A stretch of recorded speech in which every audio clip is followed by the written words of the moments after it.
बच्चों, आज हम इस क्लास में समझेंगे कि कॉनकेव मिरर और कॉन्वेक्स मिरर में इमेज कैसे बनती है।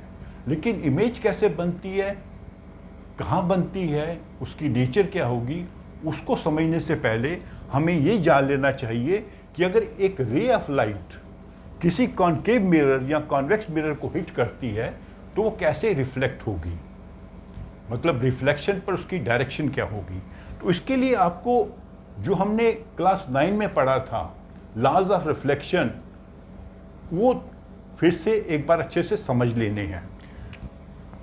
अगर एक प्लेन मिरर लेते हैं हम, तो यहां पे एक रे ऑफ लाइट हिट करती है इसको, इस पॉइंट पर, तो कैसे रिफ्लेक्ट होगी? By laws of reflection. Laws of reflection क्या होते हैं कि ये जो रिफ्लेक्टेड लाइट है और ये नॉर्मल है,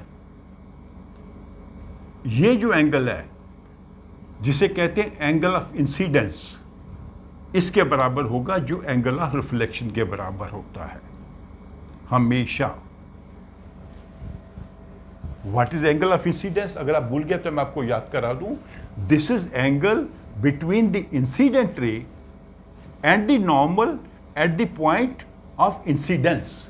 पॉइंट ऑफ इंसिडेंस वो होता है जहां पर ये इंसिडेंट रे मिरर को हिट कर रही है। तो वहां पर हमने जो नॉर्मल बनाया है, नॉर्मल मीन्स ये लाइन जो है 90 डिग्री का एंगल बना रही है with the surface of mirror. वो एंगल ऑफ रिफ्लेक्शन क्या होता है?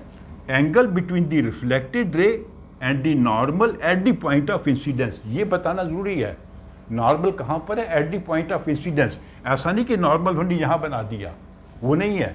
जिस पॉइंट पे रे हिट कर रही है उसी पॉइंट पे हमने नॉर्मल बनाना है।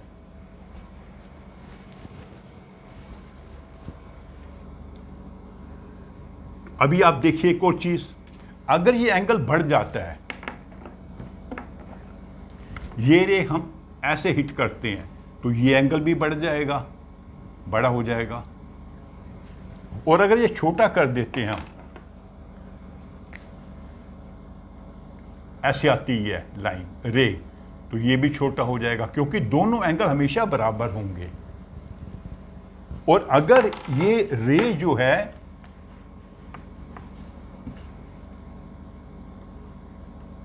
ऐसे हिट कर रही है बिल्कुल 90 डिग्री पे, दैट मीन्स यही नॉर्मल है, क्योंकि नॉर्मल भी 90 का एंगल बनाता है और इंसिडेंट रे भी 90 का एंगल बना रही है। तो इंसिडेंट रे और नॉर्मल में बीच में कितने डिग्री हो गया? 0 डिग्री, क्योंकि इसी लाइन के ऊपर इंसिडेंट रे है और इसी लाइन के ऊपर नॉर्मल है। तो एंगल आई इज 0, तो एंगल आर भी 0 होगा, मतलब उसी पाथ पर वापस आ जाएगी लाइट। अगर रे ऑफ लाइट इसको 90 डिग्री पे हिट करेगी तो that means angle of incidence is 0, angle of reflection is 0, और ये उसी पाथ पर वापस आ जाएगी। ये हमें यहां पर इसकी आवश्यकता पड़ेगी। फिर एक और चीज समझ लीजिए, सर्कल्स की प्रॉपर्टी आप जानते ही होंगे कि अगर एक सर्कल है,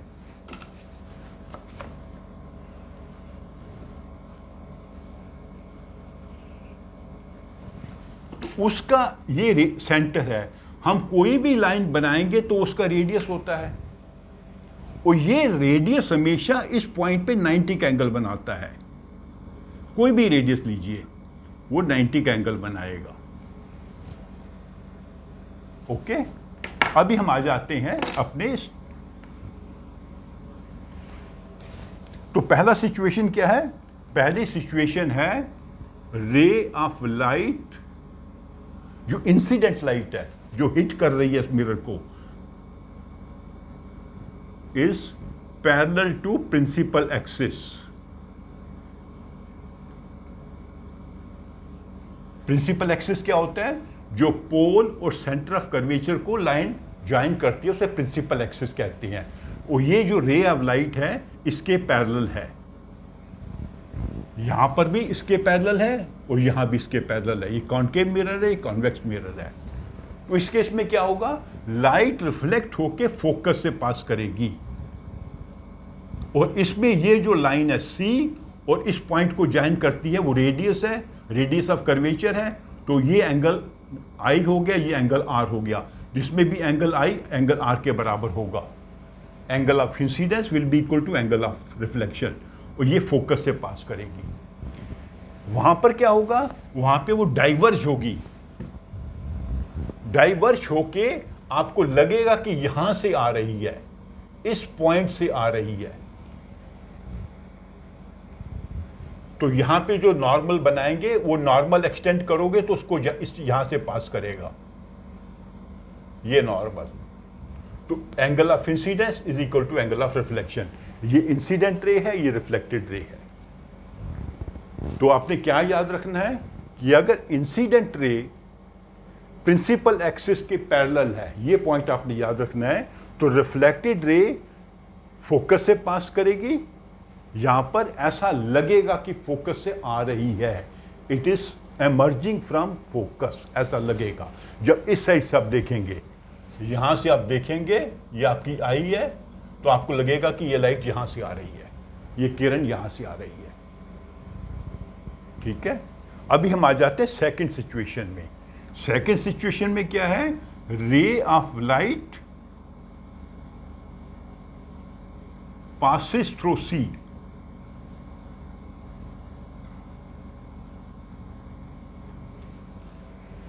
सेंटर ऑफ कर्वेचर है जो इस सर्कल का या इस स्फीयर का या इस स्फीयर का, ये कॉन्केव में सामने होता है रिफ्लेक्टिंग सरफेस के सामने, और कॉन्वेक्स में रिफ्लेक्टिंग सरफेस के पीछे होता है। तो ये रे ऑफ लाइट यहां पे आई ऐसे, ये सी से पास की, मिरर पे यहां पे हिट की। अब आपको समझ आना चाहिए कि ये लाइन जो है रेडियस है, क्योंकि सेंटर ऑफ कर्वेचर को अगर आप पेरीमीटर पे किसी पॉइंट पे भी ज्वाइन करेंगे तो वो होता है रेडियस, और रेडियस का ये एंगल बनता है 90 डिग्री। तो मतलब ये जो एंगल है इसमें एंगल ऑफ इंसिडेंस 0 हो जाएगा। अभी मैंने आपको प्लेन मिरर में वो समझाया था कि जब जो रे ऑफ लाइट जितना जितना नॉर्मल के पास आएगी, एंगल छोटा होता जाएगा और एक स्टेज पे आके वो 0 हो जाएगा। तो जब एंगल ऑफ इंसिडेंस 0 है तो एंगल ऑफ रिफ्लेक्शन भी 0 होगा, मतलब उसी पाथ पर वापस आएगी रे, जिस पाथ से चली थी उसी पाथ से वापस आएगी। यहां पे भी, यहां पे सी ऐसे है, ये हमने ऐसे इसको डायरेक्ट कर रखा है टुवर्ड सी। यहां तो सी से पास कर रही है, यहां पे पास नहीं करेगी, लेकिन उसकी डायरेक्शन ऐसा है कि वो सी से पास कर सकती है। तभी मैंने डॉटेड लाइन दिखाया। डॉटेड लाइन मतलब अगर ये मिरर नहीं होता तो ये यहां से पास करती, तो मिरर में यहीं से रिफ्लेक्ट होके वापस चलेगी उसी पाथ पे।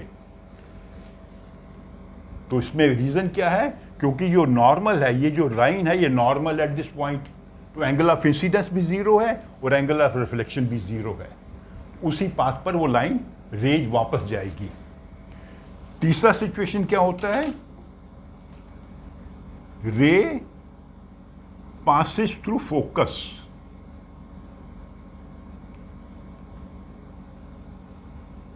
या it is directed towards focus. यहां पे डायरेक्ट किया हुआ है इसको हमने। लाइट मान लीजिए टॉर्च है, टॉर्च को ऐसी डायरेक्शन रखी है कि अगर ये मिरर नहीं होता तो यहां से पास करती, जैसे यहां पे सी से पास कर रही थी या एफ से पास करती। तो यहां पे एक्चुअली एफ से पास कर रही है क्योंकि एफ इसके सामने है, रिफ्लेक्टिंग सरफेस के सामने। तो दोनों केस में क्या होगा, पैरेलल हो जाएगी light. Reflected light will be parallel to the principal axis. अब देखिए इसका कॉन्वर्स हो रहा है, यहां पे इंसिडेंट रे पैरेलल थी, रिफ्लेक्टेड एफ से पास कर रही है, या ऐसा लग रहा है कि एफ से निकल रही है। इधर इंसिडेंट रे एफ से पास कर रही है, रिफ्लेक्टेड एक्सिस के पैरेलल है। यहां पे इंसिडेंट रे एफ की तरफ डायरेक्टेड है, उसकी दिशा एफ की तरफ है, और वो रिफ्लेक्ट होके पैरेलल हो रही है। और यहां पे भी एंगल ऑफ इंसिडेंस और एंगल ऑफ रिफ्लेक्शन बराबर होगा। सेम थिंग यहां पे भी होगा। आप नॉर्मल बनाए बीच में तो आपको इंसिडेंट एंगल ऑफ इंसिडेंस और एंगल ऑफ रिफ्लेक्शन दोनों बराबर मिलेंगे। तो इन दोनों को आप अच्छे से समझ लीजिए, ये एक किस्म का कॉन्वर्स है, बस डायरेक्शन चेंज कर दी है। ये इंसिडेंट रे है, यहां रिफ्लेक्टेड हो गई, यहां रिफ्लेक्टेड रे है, ये इंसिडेंट रे हो गई। फोर्थ सिचुएशन क्या है? इट इज डायरेक्टेड टू पोल। हम ऐसे अपनी रे ऑफ लाइट को रख रहे हैं कि वो सी से पास नहीं कर रही, एफ से पास नहीं कर रही, इसके पैरेलल भी नहीं है, सीधा पोल को हिट कर रही है। एंड पोल क्या था? मैंने एक वीडियो में आपको समझाया था, pole is the centre of the spherical mirror, दोनों केस में। जब पोल पे डायरेक्ट करेंगे तो ये रिफ्लेक्ट होकर ऐसे जाएगी, ये एंगल आई एंगल आर के बराबर होगा, यहां पे भी एंगल आई एंगल आर के बराबर होगा। और इसमें जो नॉर्मल वाली लाइन है प्रिंसिपल एक्सिस। तो ऐसे ये 4 सिचुएशंस हैं। इन सिचुएशंस को आप अच्छे से समझ लेंगे तो जब हम इमेजेस बनाएंगे, वो रिफ्लेक्शन फ्रॉम कॉनकेव मिरर या reflection from convex mirror, reflected image कैसे बनती है, कहाँ बनती है, उसको समझने में आपको आसानी होगी अगर आप ये बेसिक कॉन्सेप्ट समझ लें कि एक रे मिरर को हिट कर रही है तो वो किस दिशा में जाकर मुड़ेगी। यहाँ पर वो कॉन्वर्ज होगी, इसको कॉन्वर्जिंग लेंस भी कहते हैं क्योंकि सभी रेस एक पॉइंट की तरफ कॉन्वर्ज होती हैं। इसको डाइवर्जिंग लेंस कहते हैं क्योंकि जो रेखाएं, जो रेस हैं वो डाइवर्ज होकर दूर जा रही हैं। तो ये 2 बड़े सिंपल केसेस हैं। जो डायरेक्शन यहाँ पे इंसिडेंट रे की है वो डायरेक्शन हो जाती है रिफ्लेक्टेड रे की। ये रिफ्लेक्टेड रे है, ये इंसिडेंट रे है। Parallel passing through F, parallel passing through F parallel to the axis. और इसमें भी बहुत आसान है, जो भी रे सी से जाएगी उसी पाथ से वापस आएगी। और अगर पी पे फोकस किया हुआ है तो उसकी डायरेक्शन निर्भर करेगी कि ये एंगल कितना बड़ा है। अगर ये मान लीजिए हम ऐसे फोकस करते हैं लाइट को, ऐसे जाती, एंगल ऑफ इंसिडेंस बड़ा हो जाता, एंगल ऑफ रिफ्लेक्शन भी बड़ा हो जाता। तो ऐसे जो है रेस, अपनी रेस की हम डायरेक्शन को जज कर सकते हैं और जब डायग्राम बनाएंगे तो ऐसे ही डायग्राम बनाएंगे। तो अगले वीडियो में हम समझेंगे कि कॉनकेव मिरर में और कॉन्वेक्स मिरर में इमेज कैसे बनती है, कहाँ बनती है, उसकी नेचर क्या होती है। ओके, तो आप मेरे वीडियो को लाइक करो और अपने फ्रेंड्स के साथ शेयर भी करो। Thank you.